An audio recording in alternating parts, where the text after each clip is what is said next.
How's it going, everyone? Welcome back to the channel. Part 3 of NBA Draft Gems, where I bring on NBA draft analysts, scouts, people in media in general to talk about their favorite prospects. We've got Hannes Steinbach and Yaxel Lendborg on the docket today. Sheed and ATL, aka Paul, and Josh Codenero to talk about these two prospects. Really enjoyed both these conversations, and as always, like, comment, subscribe. Really, all of that stuff helps the videos and helps the channel. I appreciate everyone's support so much. I can't talk today, but everyone enjoy the video. We are joined by Paul, aka Sheed on the Hawk, Sheed and ATL on Twitter. He is a contributor at the Center Hub, does really nice draft work, and he's here to talk about Hans Steinbach. I hope Steinbach, um, close enough, I hope, his favorite prospects and the one he wanted to talk about most. So why don't you tell us, Paul, why you picked Hans for this? Hi everyone. Thank you, Ben, for having the chance to join you to talk. Hannes Steinbach, who is I can't for sure say that he's my favorite prospect, but I chose him because I think he's pretty darn underrated by the consensus. I think, for example, in the latest Bleacher Report mock draft, he wasn't even on the board. He's not the sexiest player in terms of play style. Like, say you're an NBA team you're a fan of an NBA team that's drafting like sixth or seventh or eighth next year. I don't think you are going to talk yourself into taking Steinbach with those picks just by watching his highlights. But I think his impact is going to way supersede what you see on the points, rebounds, and assists. Well, not rebounds, but maybe assists lines. I think I think he becomes very interesting when you sort of dig deeper into his game and try to project him into the current NBA landscape, and then you see that he brings, like, I don't want to overhype a prospect that's still 9 months away from the draft, and at least 1 more year, 1 year removed from playing his first NBA game. But I think he presents a very I would say unconventional value proposition for the NBA teams. And at this point in time, it's very hard to project where he's going to land in next year's draft. But that's probably true to each and every prospect not named Darren Peterson, Cameron Boozer, or AJ Devonta. But if I had to take a wild guess right now, I think that I would say that Steinbach is one of the players that's going to outplay his eventual draft position. He's going to return higher value than what you expect. I was really glad that you picked Steinbach for this one because I wasn't hip to him as early as you and some other draft Twitter folks. I remember you and some other people talking about him, but I hadn't watched him until the U19s. And like my initial reaction was like, definitely seems good, but like 4'5" tweener, not really a shooter, not really a rim protector. But then like you say, like you dig deeper and he has just like some very interesting, he kind of is like very different in terms of play style, but in terms of like the pitch, like he has some Colin Murray Boyles in him, I think. Um, like a tweener big statistical darling, and just these there's some kind of like how does it work, but he has undeniable like crazy stuff about him, like his touch, his strength. But getting too far ahead of myself, I wanted to ask you, like, if you were to give just like a quick elevator pitch for Steinbach's game, what's your like Yeah. one thing, or what's his main standout trait or skills, or the things that make him special, that make him different in your mind? I think you mentioned the right term, the 4-5-4 tweener, but the tweener is often used as a almost a derogatory term towards NBA players and prospects. But we have seen that there are players who are actually very successful tweeners. Like, for example, the Indiana Pacers managed to go to Game 7 of the NBA Finals by having a 3-4 tweener in Pascal Siakam, who was a bit too big for most threes and a bit too skilled for most fours. So I think with Steinbach, if you're like if you're a scout, if you, for example, scout on draft Twitter, I think I think a lot of a lot of where you position Steinbach is going to depend on how you see his positional translation in the NBA. I think that he's going to play the five mostly at Washington, but I see him as more of a complementary big at the next level. And this is, I think, where this unique value proposition comes in, because if we look at this very sort of traditional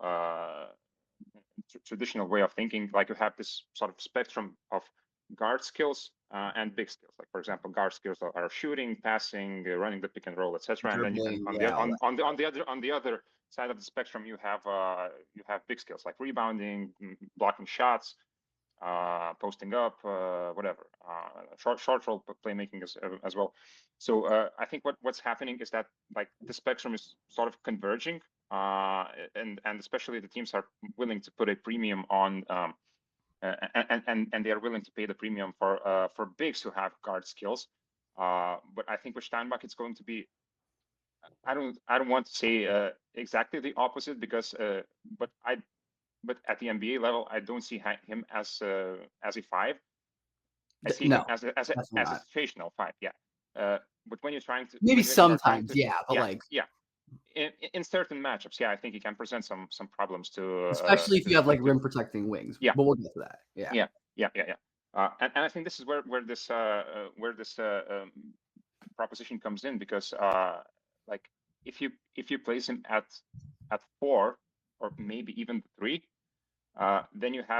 then basically what you have is an outlier rebounder at this position. And basketball, like we all know, is a game of advantages, and and the more advantages you can create, the better. So I think that, yeah, if you translate I think he had some pretty insane rebounding numbers. He had 15.55% offensive rebounding rate in the German Bundesliga last season, and 25.8% defensive rebounding rate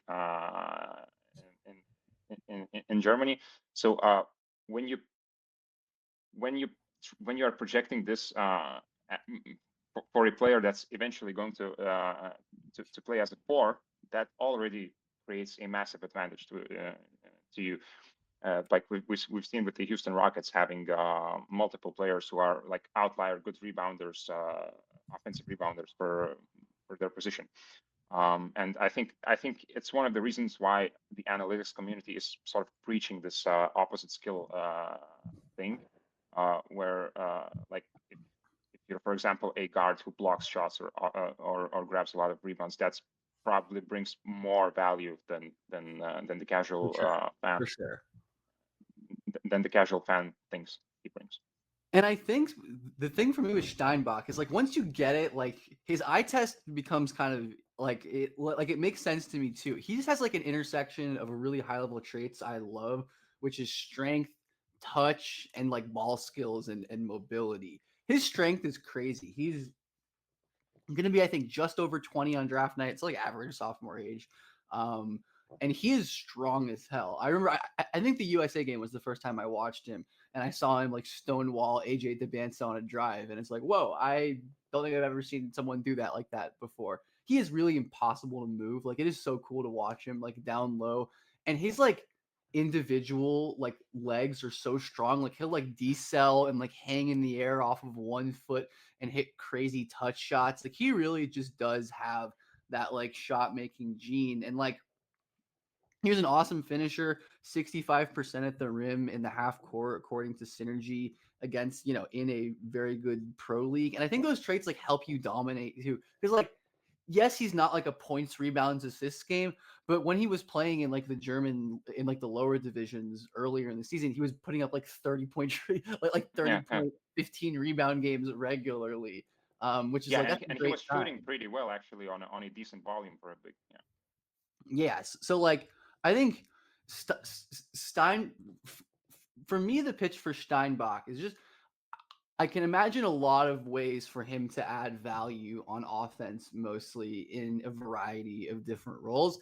And I think a lot of the stuff he does really well can like help him develop the stuff he isn't great at. Like he has good enough touch. I think he's like a somewhat willing enough shooter, but because he's such a good ball handler, I think for me, like if you're going to be a complimentary like big in the NBA, you need to like either be a great shooter or great handler. Obviously, both would be nice, but like you can't have neither. And he just like the way that he can like set up different like driving angles and the way he understands like leverage and can displace guys on drives. And he's not like a crazy athlete, but he can get up off of 1 foot. Like Yeah, he has that one like transition dunk. Was it? I don't know if it was against the U.S. It was against someone in FIBA this summer. It was yeah, ridiculous. yeah, yeah. Um, Yeah, he has a lot of potential in transition as well. Yeah, like this is where I think he can play some five in some lineups where he's a bit too quick uh, for some other fives. Um, so yeah, I think yeah, this value proposition is that he's going to bring a lot of lineup versatility to the team that where he eventually lands. And I think that one of the interesting things that you touched on is that he blends this sort of agility and mobility with some real strength. And this yeah, is evidenced by the fact that he has outstanding defensive rebounding rates. And for example, in the last draft, we had some guys who are like long, uh, big 4 or 5 players like Asa Newell, Kaman Maluash, even Ryan Kalkbrenner were actually excellent offensive rebounders, but they struggled on the defensive glass, actually. Yeah. And Steinbach is not like that at all. He's an excellent defensive rebounder. He's an excellent rebounder all around. Yeah. he also draws a ton of fouls too, which Yeah. is always a good indicator Yeah. too. Yeah.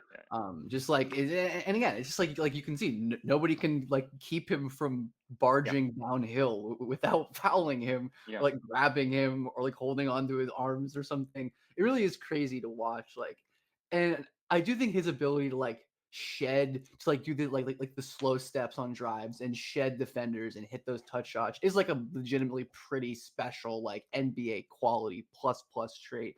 And that's something I think is important for these like guys we're projecting highly. I would, I'm curious to know what you think about his playmaking, because that's one of the areas of his game where I'm not as sure. Like, doesn't put up Yeah. crazy assist numbers or anything like around neutral assist to turnover.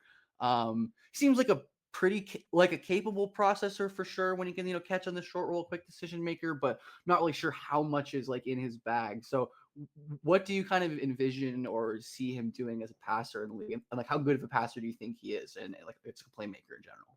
I think it's one of the primary swing skills that's eventually going to determine his the return of the pick. Like how good is he?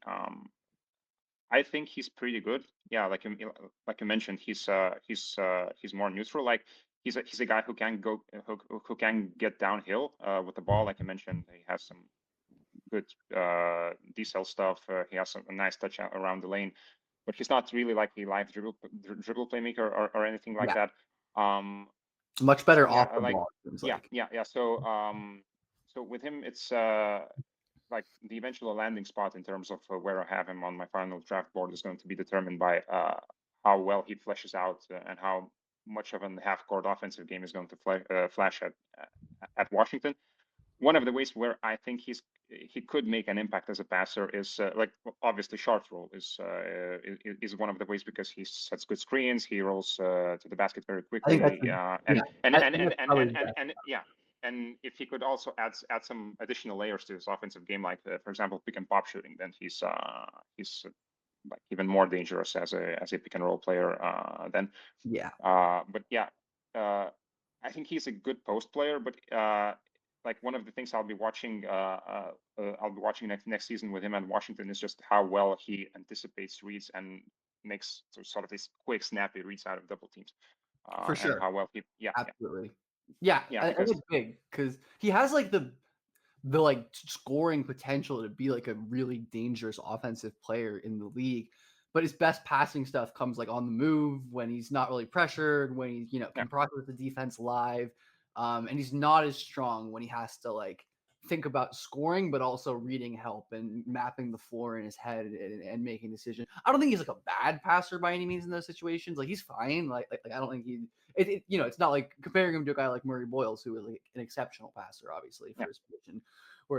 Whereas Steinbach is more just like he's not a black hole, which is good enough. And I think he is, willing to make kickouts. I just don't think he has high end vision or like passing skill dexterity yet, but he can develop that for sure because I think he has enough baseline. And Steinbach to me seems like a guy who I don't need him to be a crazy high level passer to be a good player, right? Like I think he just needs to be good and like making those off ball complementary reads. Like I don't need him to be a crazy primary playmaker. Like that would be great if it happened, but I think like he can be awesome without it. But my my main concerns with him are on the defensive end. I don't know if you agree with that. I'm curious what you project him as on defense or like how you see him contributing on defense. Because I think like the tweener thing on offense, I don't really care about, to be perfectly honest.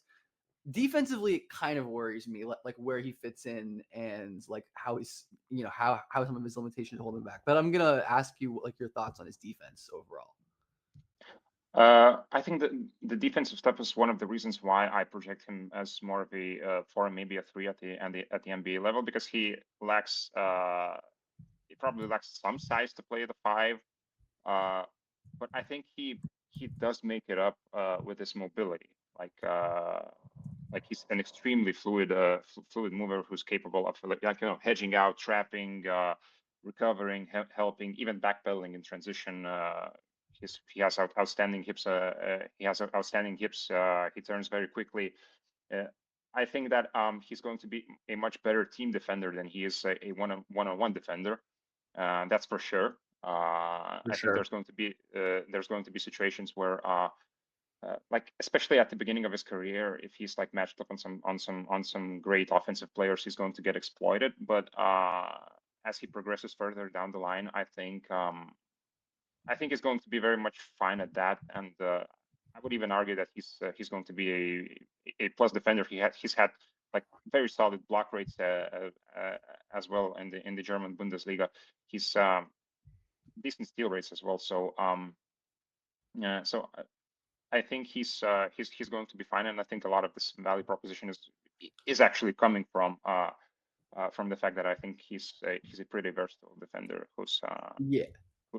who's going to be a great helper, who's going to be great in transition, and just add this sort of plus value in the areas where you like don't necessarily see them on tape I that was easily. pulling up the blocker stuff. His stats in like the third, I think it was like the third division in the German league are hilarious. In 12 games, he was at 25 points a game, 12 and a half rebounds, 3 assists, 1.6 steals, 2.5 blocks on like 64 true shooting with an 8 block rate on 30 usage. Yeah, Like it was very similar at the under 90s. I think that's very he had like silly. around 20 rebounds per 40 minutes. It was crazy. Yeah, It's yeah, extremely funny to watch him like go. I don't, I have my questions like I know you do as well about his like NBA translation, but like he's gonna be unbelievable in college. I think he's gonna be an yeah. unbelievable college player. I feel very confident in that, and like I'm high on Washington relatively because I think he's insane.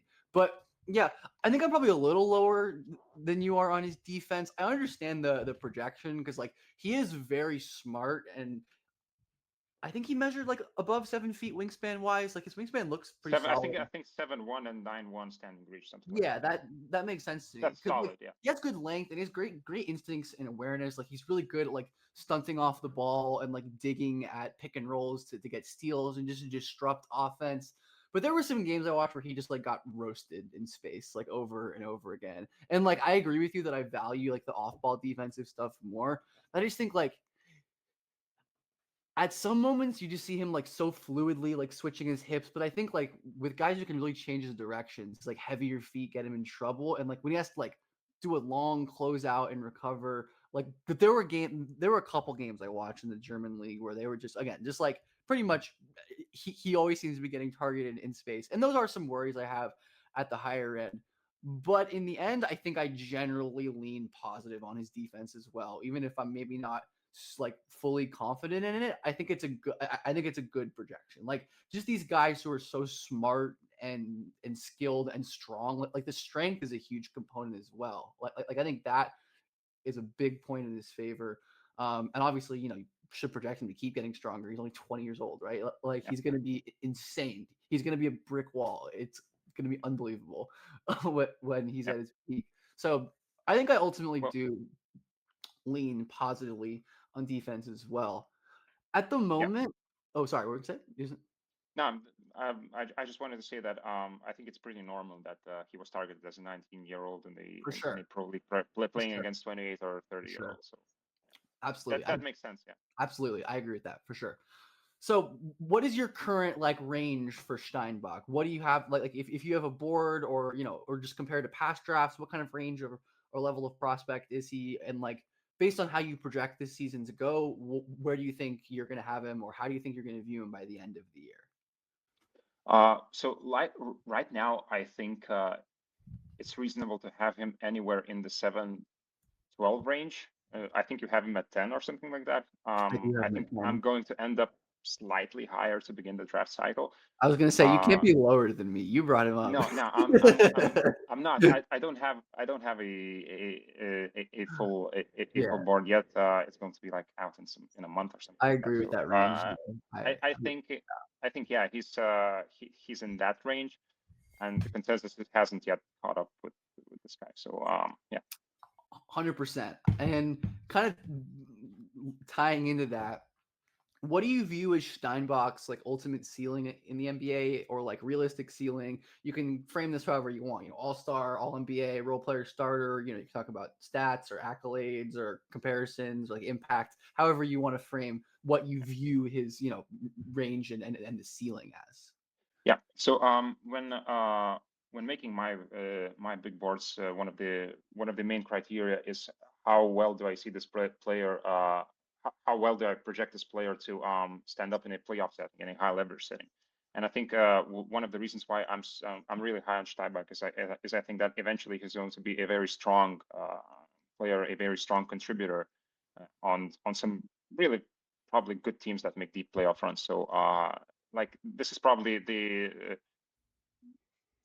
I don't want to say that it's the highest compliment I could give, but I think it's a pretty high compliment to say that someone is going to be a real contributor on real good teams. I think And I that's a think this pretty, this yeah yeah, I yeah think that's again, like yeah I think I honestly like again, there's more than even just like a specific role projection because like obviously that matters, but yeah things change so much and these guys are so young, like so much can change. And while it's like important to think about how players fit and like their roles, I think you can like over fixate on it, like these archetypes. I'm just done fading these like movement skill bigs with like ball handling bigs. I'm done with it. I'm done. Like I faded Nasri, I faded Shangun. I'm done with it. I'm not doing it anymore. And Steinbach is honestly like to be like a top 10 lottery level guy to me in most drafts. And this is going to be a pretty good draft, obviously. Like you, you need to have some kind of like special qualities. I think like consensus values like roundedness and like jack of all trades, like shooting wings, and just like safe prospects who are conventional and like easy to conceptualize. When in reality, a lot of the stars come from places we don't expect, and it's because they yeah have like outlier traits and kind of these rare skills that even if it's like, yeah, he has this crazy thing or two that he does, like how does it actually fit together? And it's like, well, maybe it won't. You're right. It's possible. It's possible, in a playoff setting, he's never a dangerous enough shooter for, to draw closeouts. It's possible that in certain matchups, his defensive issues get messed up in space. But like these are also like again, if we're at the point with Steinbach where we're talking about these things, it's probably a good thing, right? Like his career's probably gone pretty well, and I totally agree with you that like he is behind, and I think he's gonna be a quick riser because I think he's gonna yeah dominate off the jump because like he's been he's he's going from like the German league, like the playoffs of like a top five league in the world to the Big Ten. Like yeah no disrespect to the Big Ten, but like it's yeah he's used he's used to playing against older guys, so it's for always sure, good for sure. for talking. Definitely advantages, I think, with a lot of the Euro guys, but especially someone like Steinbach. Like a lot of the Euro guys who come over, it's like had 2 points per game for this team in the Adriatic League and is going to be a big Yeah contributor. And it's like, no, Steinbach was like the best player in his country, like the best young player in his country, one of the best young players in the world. And it's like, he yeah would have dominated if he was in high school basketball too. Like he's just a really damn good player, and I don't like Yeah, to fade those guys. yeah, like you mentioned that the consensus values these players that are sort of easy to project, but NBA is a league that's largely built on outliers. So For sure. if we look at SGA, at Jokic, like all of these guys are pretty much outliers. So Right. We're shooting I for think titles. We're not shooting. We're yeah, not trying to be cowards here. yeah. We're And shooting high. thank you, Paul, for the time. Any last words or things you want to get off on Steinbach that we haven't talked about yet? Yeah, like the very last thing that I wanted to mention is uh, that his shooting has actually been improving in the last in the last couple of years, and that's like something that's really important to have in mind because, for example, in the FIBA under 90, yeah, 90s, Yeah. I think he shot like 78% from the line by getting at a really by getting there at a really good rate. Uh, so maybe if you're on the fence on whether to rank Steinbach a bit higher, you should have this in mind that his shooting is rapidly improving. So there's definitely quite a bit of projectability in that skill. Josh Codinera is a scout. He focuses on a lot of Canadian prospects, does really good work, is an absolute monster on the rock climbing as well. And he's going to talk about Yaxel Lendborg, senior forward, just transferred to Michigan. And Josh, why don't you just tell us why you picked Yaxel for this and what you like about Yaxel Lendeborg's game? Yeah, I it kind of started in the 2024 season. A friend of ours, Hoop Goose, me and him was big on Eric Gaines. Oh, So legend. yeah, so we loved watching him play. He transferred to UAB from LSU.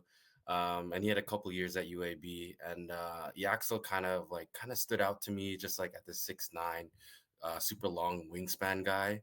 And I didn't really he didn't really pop off until last year.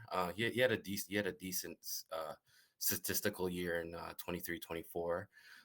But then yeah, he had a monster year and he was the best player in that conference. And as I was kind of doing like the early rounds of like, oh, who's types of guys that can pop off for the 25 draft.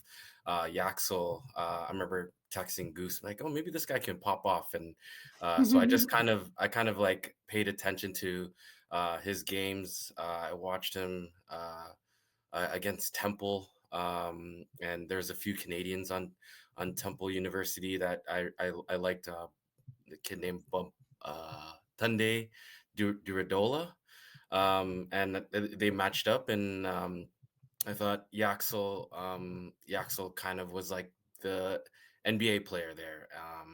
So from there, I kind of just continued to watch him, and I think his all around skill set, as far as like just being a decent play finisher from all over the floor, a really good finisher around the rim, a guy that can pass the ball on the move, and even attack closeouts.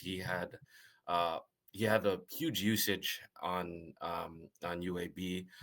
They looked to him to kind of create out of like the mid post and those type of areas. And I think some of those skills, like him attacking off the catch and um, even just using his length at the rim, I think those can translate to the NBA.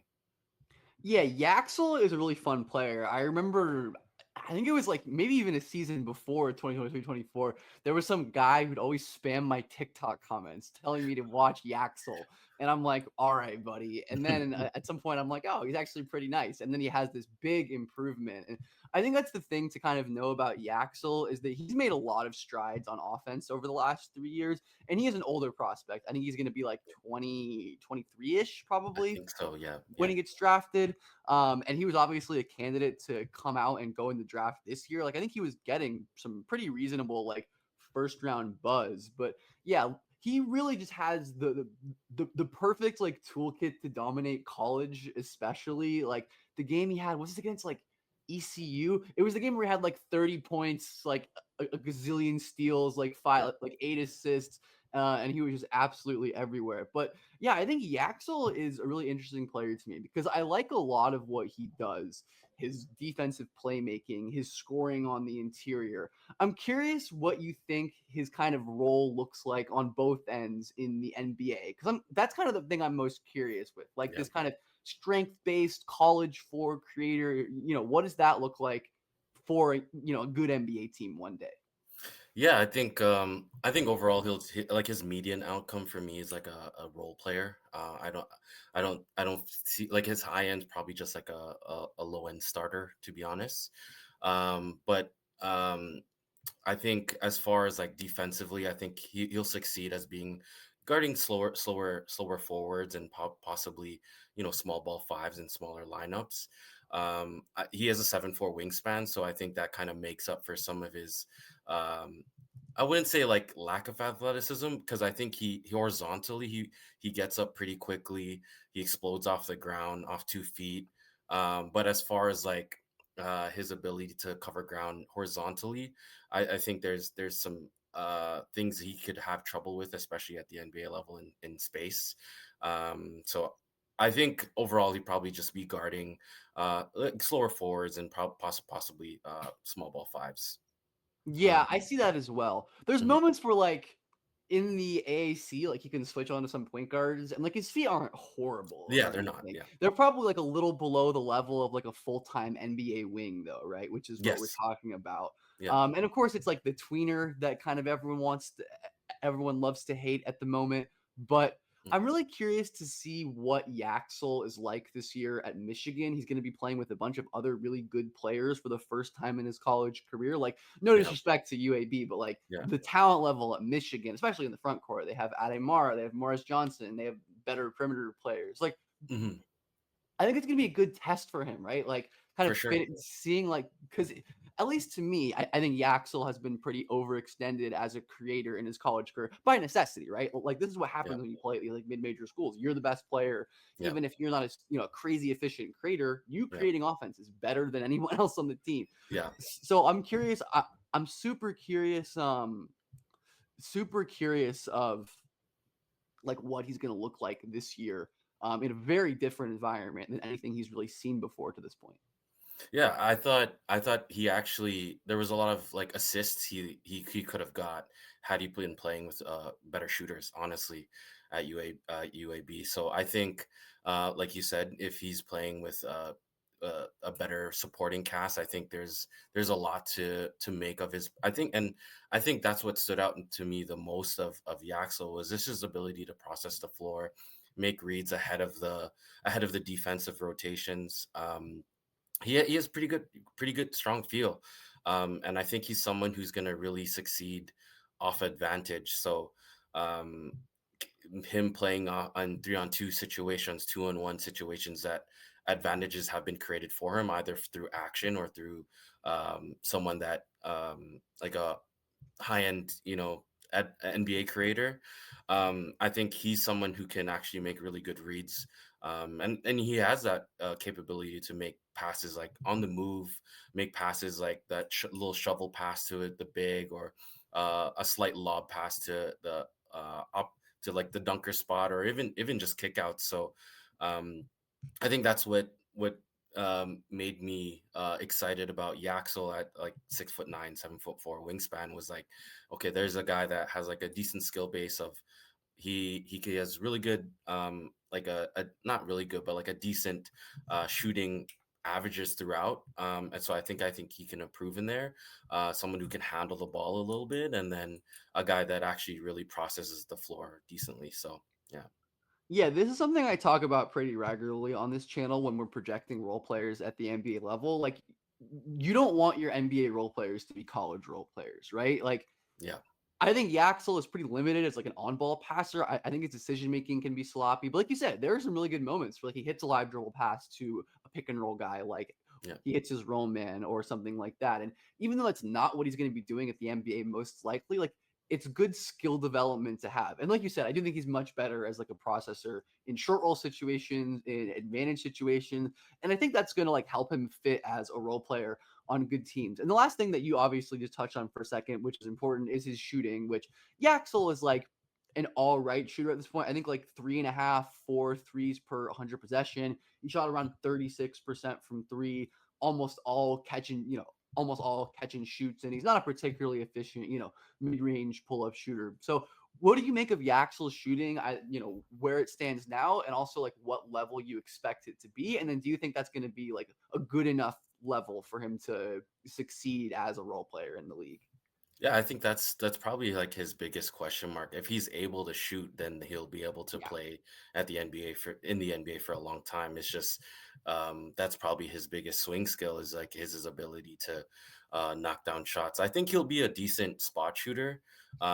Mechanically, I think he has pretty nice mechanics. I think his shot up top is really clean.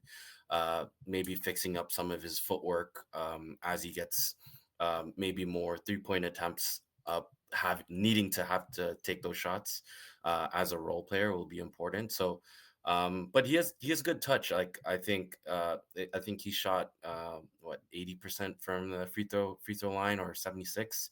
But he's always been like a decent shooter um, from the mid range from the free throw line. So I think and 36% from the 3 point line is pretty decent for a big in college. So for yeah, sure.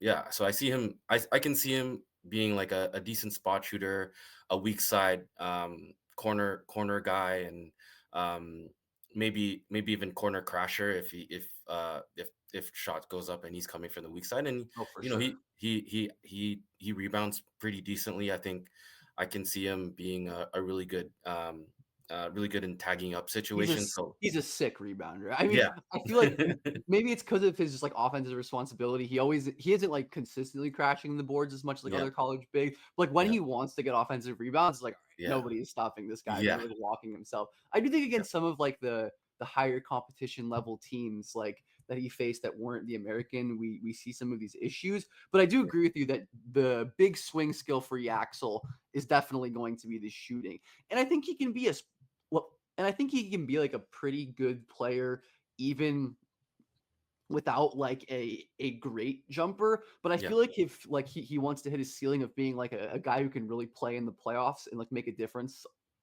probably as a fifth starter or off the bench, he's yeah, probably going to need to be like pretty good spot up shooting where defenses actually have to pay attention to him. And I want to say like his top 100 quality games, his true shooting dipped from 60% in 60, 59.2% overall to 52.7 overall.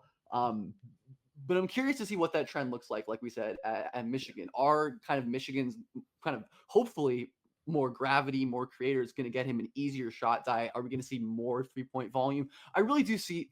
I really do hope we see the 3 point volume increase from Yaxel, and I kind of have no reason to think we won't, right? Like, yeah. because especially thinking about the rest of that Michigan front court, right? Like Ademara is like a 7'3", as Massive. as pure as it gets, Yeah, traditional center. And yeah, Morris Johnson isn't crazy tall, but he's an absolute monster in the paint.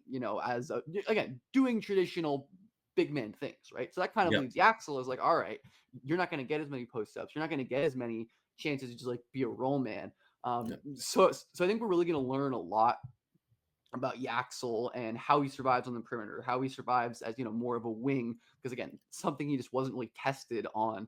But I think this is a big exciting year for him. And you kind of alluded to this a little bit earlier. We can talk about it a little mhm. more. What exactly do you see as Yaxel's like ceiling, ultimate ceiling in the NBA, and like how realistic do you get does that, or like what's a realistic ceiling like?